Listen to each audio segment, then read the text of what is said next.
বিসমিল্লাহির রহমানির রহিম। আলহামদুলিল্লাহ ওয়াসসালাতু ওয়াসসালামু আলা রাসূলিল্লাহ। আমাদের জীবনের সর্বক্ষেত্রেই কোরআন এবং সহিহ সুন্নাহকেই প্রাধান্য দিতে হবে।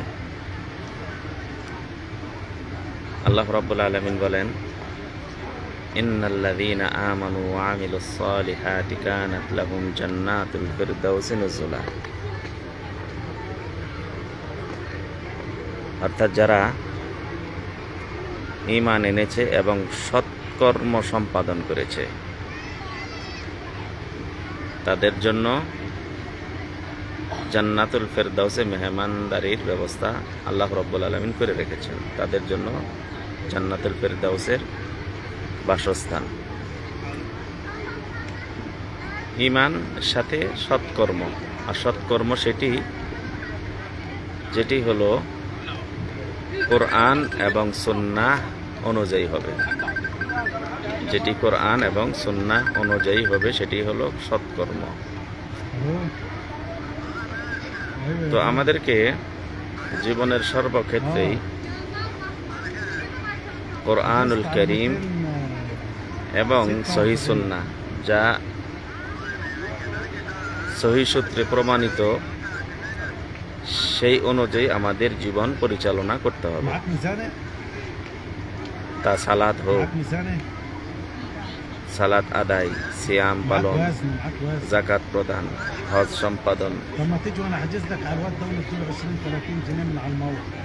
আমাদের যে কোনো সমস্যার সম্মুখীন হব, সর্বক্ষেত্রে সমাধানের যে বিষয়টি আমরা সমাধান করব তা হবে মহাগ্রন্থ আল কোরআন এবং রাসূলুল্লাহ সাল্লাল্লাহু আলাইহি ওয়াসাল্লামের সহিহ সুন্নাহ অনুযায়ী।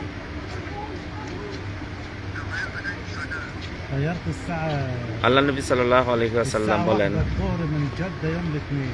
তারাকতু ফীকুম আমরাইন, তোমাদের কাছে, তোমাদের মাঝে আমি রেখে গেলাম দুইটি বিষয়, দুইটি বস্তু। একটি হলো কোরআনুল কারীম, দ্বিতীয়টি হলো সহিহ সুন্নাহ। এই দুইটা যদি তোমরা ধরে রাখতে পারো, লান তাযিল্লু, কখনোই তোমরা পথভ্রষ্ট হবে না। অসম্ভব ব্যাপার।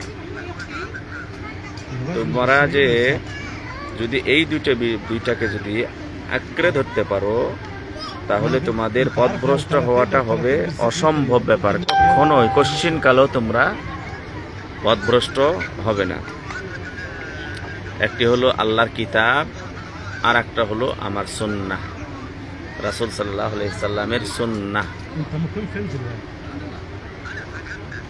এই দুটো যদি আমরা ধারণ করে রাখতে পারি, আঁকড়ে ধরে রাখতে পারি, তাহলে আমরা কখনো পথভ্রষ্ট হব না, সৎ পথের উপরই থাকব, আল্লাহ রাব্বুল আলামিনের পথের উপরই আমরা থাকব।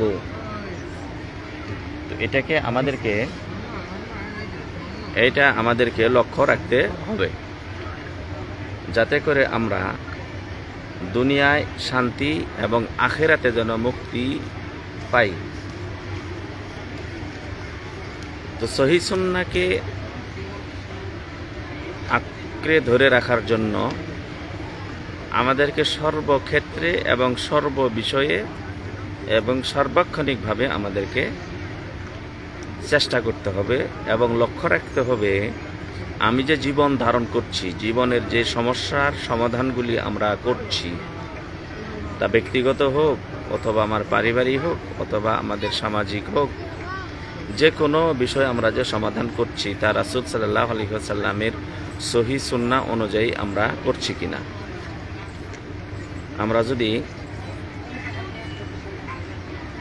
অজুতে যাই, তাহলে অজুটা কি রাসূল সাল্লাল্লাহু আলাইহি সাল্লামের পদ্ধতিতে হলো কিনা, এবং অজুর পরে যে বিষয়টি রয়েছে, আমি যখন শেষ করলাম অথবা শুরু করলাম, তা কি রাসূল সাল্লাল্লাহু আলাইহি সাল্লামের পদ্ধতিতে হলো কি হলো না, সেদিকেও আমাদের লক্ষ্য রাখতে হবে। আমরা অনেকে অজু করি, কিন্তু রাসূল সাল্লাল্লাহু আলাইহি সাল্লামের পদ্ধতিতে অজু আমাদের হয় না, করি না। যা দেখে এসেছি, যা শিখে এসেছি আগের থেকে, সেই অনুযায়ী করছি। আমরা কখনো রাসূলুল্লাহ সাল্লামের সুন্নাতের সাথে মিলিয়ে দেখি না। শুধু ওযুর ক্ষেত্রে কেন, সালাতের ক্ষেত্রে, যে কোনো বিষয়ে আমরা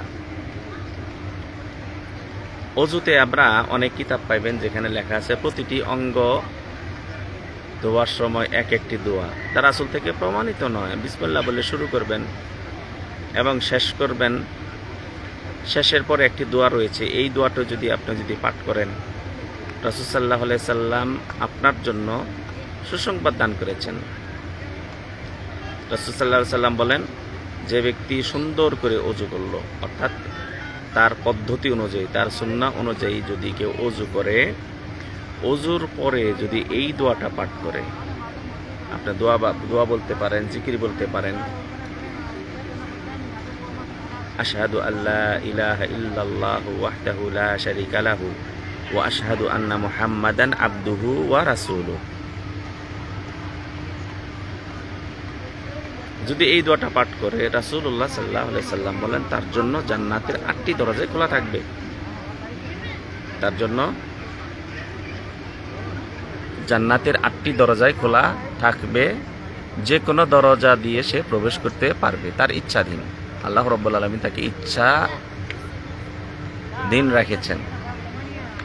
যে ব্যক্তি ওযু করার পর এই দোয়াটি পাঠ করবে, তার জন্য জান্নাতের 8টি দরজায় খোলা থাকবে, খোলা রাখবেন।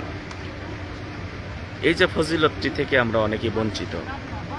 অনেকেই হয়তো আমরা সহিহ সুন্নাহ না মানার কারণে অনেক সময় আমরা অবহেলা করে, অথবা গড়িমসি করে, অথবা আমরা এই অবহেলায়, অথবা জানার পরেও আমরা এই আমলটি করি না।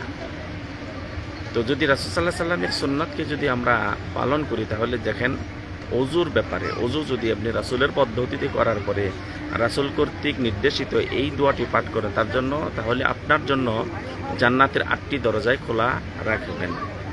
তাহলে যদি আপনি ফজরে যদি আপনি এই দোয়াটি পাঠ করেন, ফজরের ওযুতে জোহর পর্যন্ত আপনার ওই জান্নাত আপনার জন্য খোলা থাকবে।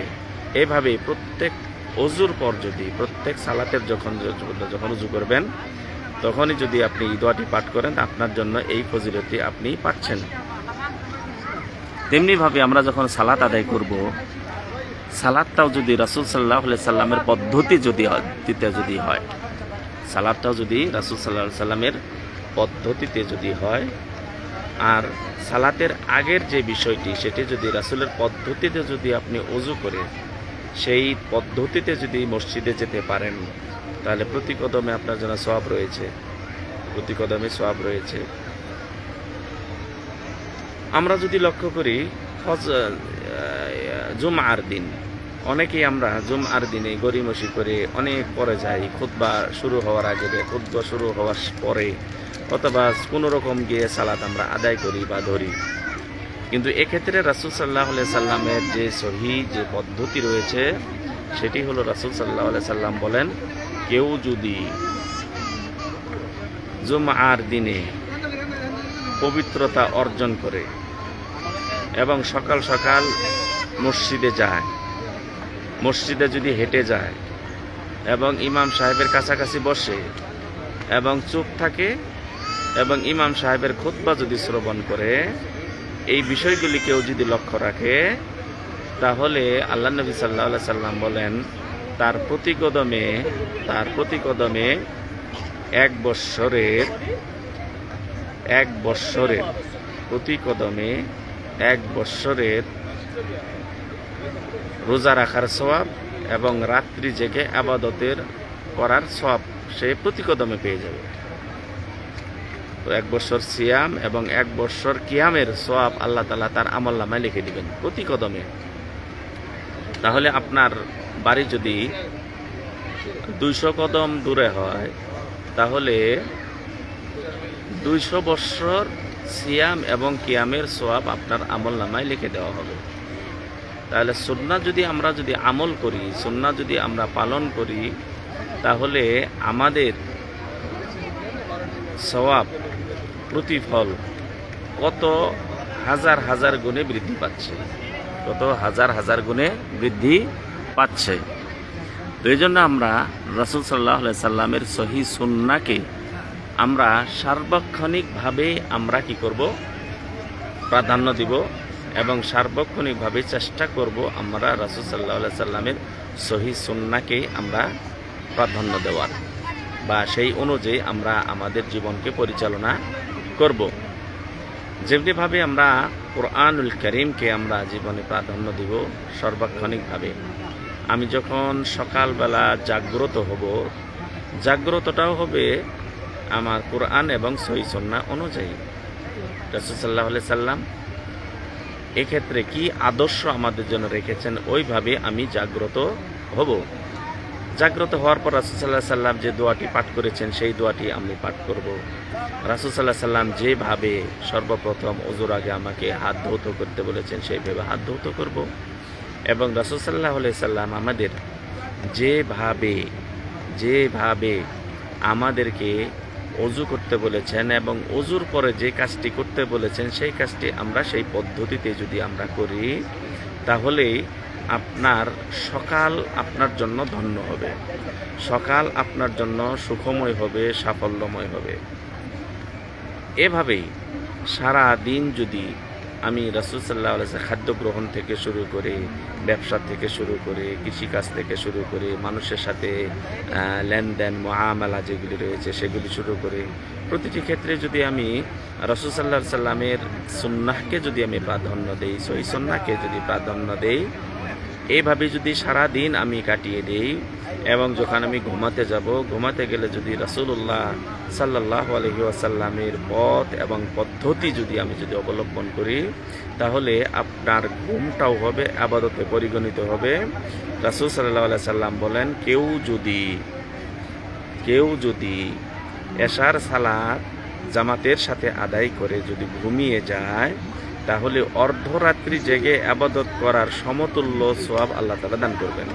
কেউ যদি এশার সালাত জামাতের সাথে আদায় করে যদি বাড়িতে গিয়ে ঘুমিয়ে পড়ে, তাহলে তার আমল নামায় অর্ধরাত্রি জেগে ইবাদতের সমতুল্য সওয়াব আল্লাহ তাআলা দান করবেন। আর কেউ যদি তারপর ফজরের সালাতটাও যদি জামাতের সাথে আদায় করে, তাহলে আল্লাহ তাআলা তার আমল নামায় বাকি অর্ধরাত্রি জেগে ইবাদত করার সমতুল্য সওয়াব আল্লাহ তাআলা দান করবেন। তাহলে আমরা যদি রাসূল সাল্লাল্লাহু আলাইহি সাল্লামের পথ এবং পদ্ধতি অনুযায়ী আমরা রাত্রিতে ঘুমাইতে পারি, আর ঘুম থেকে যদি রাসূল সাল্লাল্লাহু আলাইহি সাল্লামের পথ এবং পদ্ধতি অনুযায়ী যদি জাগ্রত হইতে পারি, তাহলে আপনি সারা রাত ঘুমিয়ে থাকলেন, কিন্তু আপনার আমল নামায় সারা রাত্রি জেগে ইবাদত করার সমতুল্য সওয়াব আল্লাহ তাআলা দান করলেন। তো এই জন্য আমাদেরকে সার্বক্ষণিকভাবেই রাসূল সাল্লাল্লাহু আলাইহি সাল্লামের সহিহ সুন্নাহকে আমাদের প্রাধান্য দিতে হবে এবং সেই অনুযায়ী আমাদের জীবনকে পরিচালনা করতে হবে। কোন পদ্ধতিতে পরিচালনা করব? আমরা রাসূলুল্লাহ সাল্লাল্লাহু আলাইহি সাল্লামের পদ্ধতিতে, তার সুন্নাহ অনুযায়ী, সহিহ সুন্নাহ অনুযায়ী আমাদের জীবন পরিচালনা করব। আমরা যদি খাদ্য গ্রহণ করতে যাই অথবা পানীয় পান করতে যাই, সেখানে যদি আমরা রাসূলুল্লাহ সাল্লাল্লাহু আলাইহি ওয়াসাল্লামের পদ্ধতি, তার দেওয়া সুন্নাহ অনুযায়ী যদি আমরা আমাদের জীবন পরিচালনা করি বা পানিটা পান করি, যেমন পানি পান করার সময় রাসূল সাল্লাল্লাহু আলাইহি সাল্লামের আদর্শ হলো পানি আপনি বসে পান করবেন, পানি আপনি ডান হাতে পান করবেন, বিসমিল্লাহ বলে শুরু করবেন, 3 ঢুকে আপনি পানি পান করবেন, নিঃশ্বাস পানিতে ফেলবেন না, নিঃশ্বাস বাহিরে ফেলবেন এবং পান করার পর আপনি আল্লাহ রাব্বুল আলামিনের প্রশংসা করবেন, আলহামদুলিল্লাহ। রাসূলুল্লাহ সাল্লাল্লাহু আলাইহি ওয়াসাল্লাম বলেন, শেষের যে বিষয়টি সুন্নতটি, এটার ব্যাপার রাসূল সাল্লাল্লাহু আলাইহি ওয়াসাল্লাম বলেন, কেউ ওই বান্দার উপর আল্লাহ রাব্বুল আলামিন সন্তুষ্ট হয়ে যান যে বান্দা খাদ্য গ্রহণ করার পর অথবা পানীয় গ্রহণ করার পর আল্লাহ রাব্বুল আলামিনের শুকরিয়া আদায় করে আল্লাহ তাআলা তার উপর সন্তুষ্ট হয়ে যান, রাজি হয়ে যান, খুশি হয়ে যান। তাহলে আপনি পানি পান করলেন আপনার পিপাসা মেটানোর জন্য, আপনি খাদ্য গ্রহণ করলেন আপনার ক্ষুধা নিবারণের জন্য। এই পানীয় অথবা খাদ্য গ্রহণ করার পর যখন আল্লাহ রাব্বুল আলামিনের প্রশংসা করলেন, আপনার পেট কিন্তু ভরেছে, আপনার তৃষ্ণা কিন্তু মিটেছে। তৃষ্ণা মেটানোর জন্যই পানি পান করলেন, ক্ষুধা নিবারণের জন্যই আপনি খাদ্য গ্রহণ করলেন। আপনার কিন্তু এটা প্রয়োজন ছিল, ওই প্রয়োজনের তাগিদেই আপনি করেছেন। এরপরও যখন আপনি আল্লাহ রাব্বুল আলামিনের প্রশংসা করেছেন, আল্লাহ রাব্বুল আলামিন আপনাকে এই প্রশংসা করার কারণে, শুকরিয়া করার কারণে আপনার উপর তিনি রাজি হয়েছেন, খুশি হয়েছেন, সন্তুষ্ট হয়েছেন। এবং আল্লাহ রাব্বুল আলামিনের যে নিয়ামত আপনি ভোগ করলেন, আল্লাহ রাব্বুল আলামিন আপনার নিয়ামতকে আরও বৃদ্ধি করে দিবেন। আপনার নিয়ামতকে আল্লাহ রাব্বুল আলামিন কি করবেন? আরও বৃদ্ধি করে দিবেন। এই জন্য আমরা যেমন খাদ্য গ্রহণ করি অথবা পানীয় আমরা গ্রহণ করি, তখন আমরা এই বিষয়গুলি যদি জেনে থাকি, এই বিষয়গুলো যদি আমরা মেনে চলি, তাহলে আল্লাহ রাব্বুল আলামিন আপনাকে আমাকে অফুরন্ত সওয়াব দান করবেন, অফুরন্ত সওয়াব দান করবেন। তাহলে সহিহ সুন্নাহ বিস্তারের ক্ষেত্রে আপনার জীবনে যেভাবে আপনি প্রাধান্য দিবেন, আপনি আমল করবেন, তেমনিভাবে আপনার পরিবারের যারা বড় অথবা ছোট রয়েছে তাদেরকে এই সুন্নাহগুলি আমরা সবাই শিক্ষা দিব। যেমনিভাবে রাসূলুল্লাহ সাল্লাল্লাহু আলাইহি ওয়াসাল্লামের সাথে ছোট একটি শিশু ছিল, যখন তিনি খাদ্য গ্রহণ করছেন, তার সামনে থালা আনা হলো, খাদ্যের থালা আনা হলো। রাসূলুল্লাহ সাল্লাল্লাহু আলাইহি ওয়াসাল্লাম ওই ছোট বাচ্চাকে বললেন, ইয়া গুলাম সাম্মিল্লাহ, ওহে কিশোর, ওহে ছোট বাচ্চা, ওহে শিশু, তুমি বিসমিল্লাহ বলে খাদ্য গ্রহণ করো। ওয়াকুল বিয়ামিনিক, তুমি ডান হাতে খাদ্য গ্রহণ করো। ওয়াকুল মিম্মা ইয়ালিক, এবং তোমার প্লেট যে বড় একটা প্লেট, বড় একটা থালা আনা হয়েছে, এখানে হরেক রকম খাদ্য রয়েছে, তুমি সব ভালো খাদ্য গ্রহণ নিও না ওদিক থেকে, তোমার পাশে যেটুকু আছে তোমার পার্শ্ব থেকে তুমি খাদ্য গ্রহণ করো। এই হাদিস থেকে আমরা অনেক কিছু আমরা শিখতে পারি। আমরা এখানে আল্লাহ নবী সাল্লাল্লাহু আলাইহি ওয়াসাল্লাম আমাদেরকে উৎসাহিত করেছেন, যাতে করে আমাদের সন্তানদেরকে আমরা প্রতিটি মুহূর্তে, প্রতিটি ক্ষেত্রে, প্রতিটি ক্ষেত্র বিশেষ এবং প্রতিটি অবস্থাতেই তাদেরকে আমরা শিক্ষা দিতে পারি। ওইভাবে আমরা কি করতে পারি? শিক্ষা দিতে পারি। যেমনিভাবে আপনি সফর অবস্থায় সফরের আদবগুলি রয়েছে, আপনি যখন বাজারে গেলেন সেখানে বাজারে যাওয়ার কি আদবগুলি রয়েছে। আমরা তো প্রতিদিন বাজারে যাই, আমার সন্তানকে নিয়ে আমি বাজারে যাই, কখনো কি তাকে আমি এই হাদিসটি শিক্ষা দিয়েছি? রাসূলুল্লাহ সাল্লাল্লাহু আলাইহি সাল্লাম বলেন, যে ব্যক্তি বাজারে প্রবেশ করার সময় এই দোয়াটি পাঠ করবে, আল্লাহ রাব্বুল আলামিন তার আমল নামায় 10 লক্ষ নেকি লিখে দিবেন। 1000 2000 নয়, 10 লক্ষ নেকি। সেটি হলো লা ইলাহা ইল্লাল্লাহু ওয়াহদাহু লা শারীকা লাহু লাহুল মুলকু ওয়া লাহুল হামদু ইউহয়ি ওয়া ইউমীতু ওয়া হুয়া আলা কুল্লি শাইইন কাদির।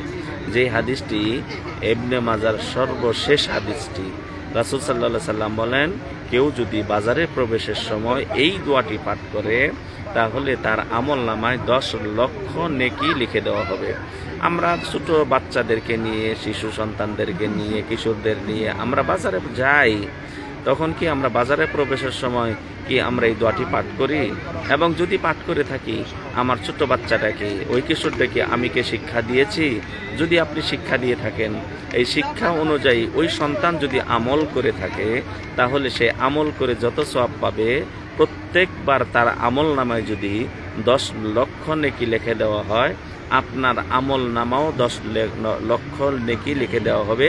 কারণ হলো তাকে আপনি এই দোয়াটি শিক্ষা দিয়েছেন, আপনি তাকে শিক্ষা দিয়েছেন। রাসূল সাল্লাল্লাহু আলাইহি সাল্লাম বলেন, কেউ যদি কাউকে যদি ভালো কিছু শিক্ষা দেয়, ভালো পথ অবলম্বন করিয়ে দেয় এবং ভালো কিছু করার যদি সুযোগ করে দেয়, তাহলে সে ব্যক্তি আমল করে যতটুকু সওয়াব পাবে।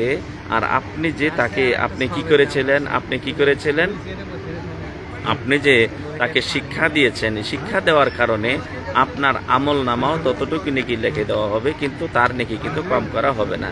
তাহলে আপনার সন্তানকে খাদ্য গ্রহণের সময় আদবগুলি কি শিক্ষা দিয়েছেন? আপনি বাড়িতে প্রবেশের সময় যে আদবগুলি রয়েছে তা কি শিক্ষা দিয়েছেন? বিশেষ করে ভাইরা, আমরা একটা বিষয় অনেক সময় ভুলে যাই। পিতামাতা ইন্তেকাল করেছে, আপনার আত্মীয় স্বজন ইন্তেকাল করেছে, তাদের কবর কি জিয়ারত আপনি করেন? যদি জিয়ারত করে থাকেন, তাহলে জিয়ারত কি আপনার সন্তানকে নিয়ে কি আপনি জিয়ারত করেন? যাতে করে আপনার সন্তান যেন জানতে পারে যে আমি আমার পিতামাতার যে কবর জিয়ারত করা এটি একটা আমল, আমার একটা জীবনের দায়িত্ব। যেমন আপনি দায়িত্ব মনে করে করলেন, আপনার সন্তানকে যদি নিয়ে যান আপনার তার দাদার কবর, তার দাদির কবর, তার নানার এবং নানির, চাচা চাচি যারা ইন্তেকাল করেছে তাদের কবর জিয়ারত করার জন্য যখন আপনি গেলেন, তাকে নিয়ে গেলেন, সে কিন্তু আপনার কাছ থেকে শিক্ষা গ্রহণ করলো। এবং আপনি যখন মৃত্যুবরণ করবেন, সে সন্তান আপনার কবরকেও জিয়ারত করবে, আপনার জন্য দোয়া করবে। সন্তানকে শিক্ষা দিন, কমপক্ষে সপ্তাহে একদিন যারা মৃত্যুবরণ করেছে আত্মীয় স্বজন, তাদের কবর জিয়ারত করতে হয়, তাদের জন্য দোয়া করতে হয়।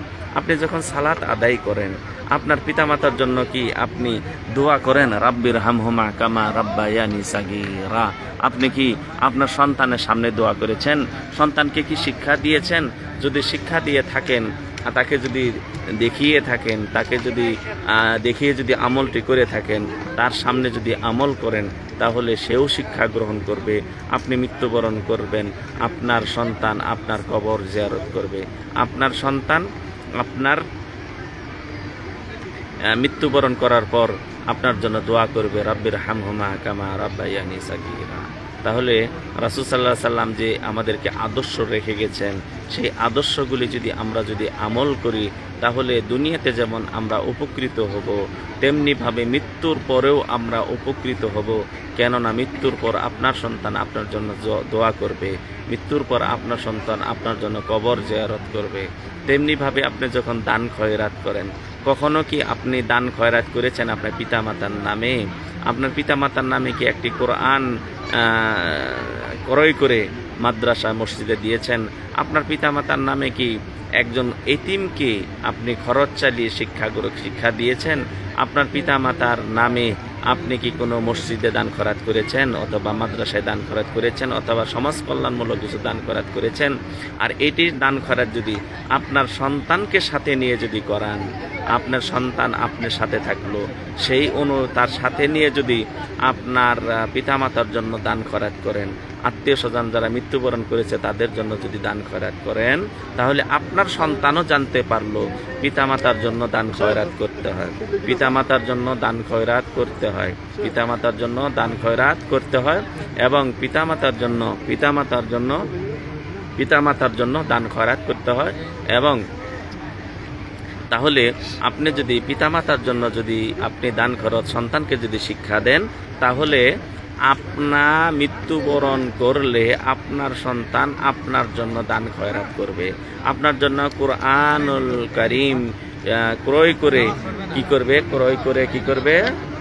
করে মসজিদ মাদ্রাসা দান করবে, যারা অভাবী তাদেরকে দান করবে, এবং অভাবীদেরকে কাপড় ক্রয় করে দান করবে, খাদ্য ক্রয় করে দান করবে, সমাজ কল্যাণমূলক সাদকায়ে জারিয়া আপনার নামে আপনার সন্তানরাও করবে আপনি যদি করে থাকেন। তো এই বিষয়গুলি আমরা রাসূল সাল্লাল্লাহু আলাইহি সাল্লাম থেকে যদি শিক্ষা গ্রহণ করে, রাসূলুল্লাহ সাল্লাল্লাহু আলাইহি সাল্লাম যে পথ এবং পদ্ধতি আমাদেরকে বাতলিয়ে দিয়েছেন, এই পথ এবং পদ্ধতিগুলি যদি আমরা সহিহ সুন্নাহ অনুযায়ী আমরা যদি আমলগুলি করে থাকি, সেই আমলগুলি আমার সন্তানরাও শিক্ষা গ্রহণ করবে। সেই অনুযায়ী আমার মৃত্যুবরণ করার পর আমার সন্তানরা আমার কাজে আসবে, আপনার জন্য দোয়া করবে। রাসূলুল্লাহ সাল্লাল্লাহু আলাইহি ওয়াসাল্লাম বলেন, এক ব্যক্তি মৃত্যুবরণ করার পর তার মর্যাদা বৃদ্ধি হওয়ায় সে আশ্চর্য হয়ে জিজ্ঞাসা করবে যে ইয়া রাব্বুল আলামিন, আমি মৃত্যুবরণ করেছি, আমার মর্যাদা বৃদ্ধি হওয়ার কারণটা কি? তাকে বলা হবে তোমার সন্তান তোমার জন্য দোয়া করেছে, তোমার সন্তান তোমার জন্য কি করেছে? দোয়া করেছে, এই জন্য তোমার মর্যাদা বৃদ্ধি হয়েছে। আমরা মৃত্যুর পর মৃত্যুবরণ করব, মৃত্যুবরণ করার পর আমরা আমাদের সফরে সাহিত্য থাকব। তাহলে আমার মর্যাদা বৃদ্ধি করার জন্য আমার যে আমলগুলি রয়েছে, আমার সন্তানকে কি আমি শিক্ষা দিয়েছি? আমার সন্তানকে কি সেই পদ্ধতিতে বাতলিয়েছি? কিভাবে তারা আমার জন্য দোয়া করবে? আপনি কি সেই সন্তানকে নিয়ে আপনার পিতামাতার জন্য দোয়া করেছেন? আপনার সন্তানকে সাথে নিয়ে আপনার পিতামাতার জন্য কি দান খয়রাত করেছেন? আপনার সন্তানকে নিয়ে আপনার পিতামাতার কবর কি আপনি জিয়ারত করেছেন?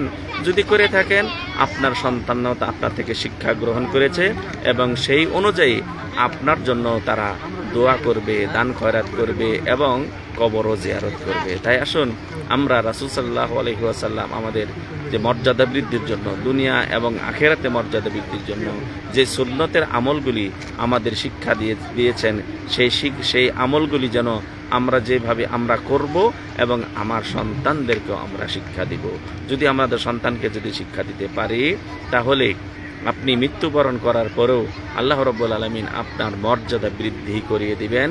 কেননা আপনার সন্তানকে যদি সঠিকভাবে শিক্ষা দিয়ে থাকেন আর সেই অনুযায়ী আপনার সন্তান যদি আমল করে, তাহলে তার আমল নামায় যত নেকি লিখে দেওয়া হবে, আপনার আমল নামাও ততটুকু নেকি লিখে দেওয়া হবে। কিন্তু আপনার আমল কিন্তু তার আমল নামা, তার সব কিন্তু কম করা হবে না। এবং আপনি যেভাবে তাকে শিক্ষা দিলেন খাদ্য গ্রহণের ক্ষেত্রে, অথবা দান খয়রাত করার ব্যাপারে, অথবা পিতামাতার জন্য দোয়ার ব্যাপারে, অথবা পিতামাতার কবর জিয়ারতের ব্যাপারে আপনি যে শিক্ষা দিলেন, আপনি তাকে নিয়ে যে হাতে কলমে শিক্ষা দিলেন, এই শিক্ষা সারা জীবন বাস্তবায়ন করবে এবং চেষ্টা করবে তার সন্তানদেরকেও এইভাবে শিক্ষা দিবে। তাই আসুন আমরা যেন জীবনের সর্বক্ষেত্রে কুরআনুল কারীম এবং রাসূলুল্লাহ সাল্লাল্লাহু আলাইহি ওয়াসাল্লামের সহিহ সুন্নাহ অনুযায়ী আমরা যেন আমাদের জীবন করতে পারি।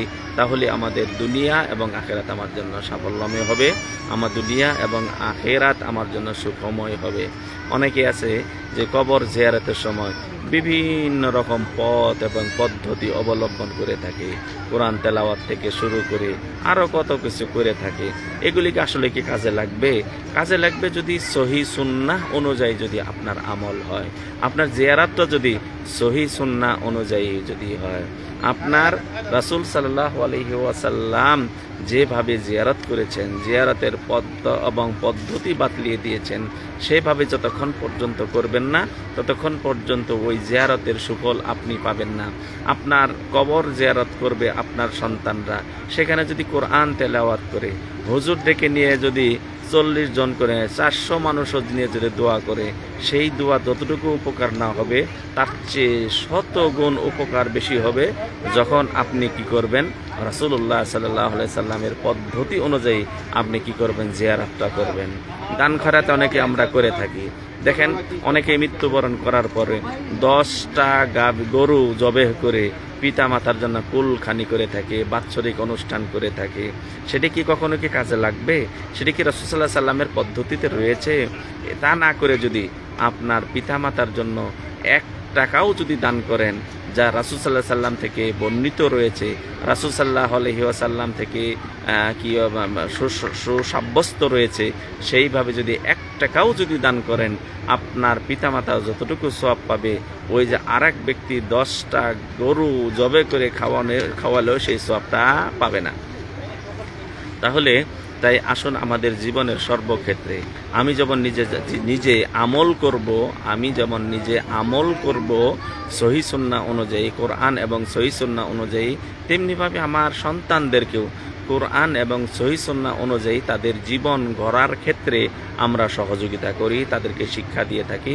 যেমনিভাবে আমরা খাদ্য গ্রহণ থেকে শুরু করে রাত্রি ঘুম থেকে শুরু করে মানুষের সাথে কথাবার্তা থেকে শুরু করে ছাত্র জীবন যারা শিক্ষা গ্রহণ করবে সেখান থেকে শুরু করে এবং শিক্ষা গ্রহণ করার পর কর্মক্ষেত্রে যাওয়ার পর যা করবে সব কিছু যেন আমাদের সন্তানদেরকে রাসূল সাল্লাল্লাহু আলাইহি সাল্লামের আদর্শের উপর যেন রেখে যেতে পারি। তাহলেই আপনি মৃত্যুবরণ করার পরেও তার সন্তানের আমল আপনার আমল নামায় যোগ করা হবে।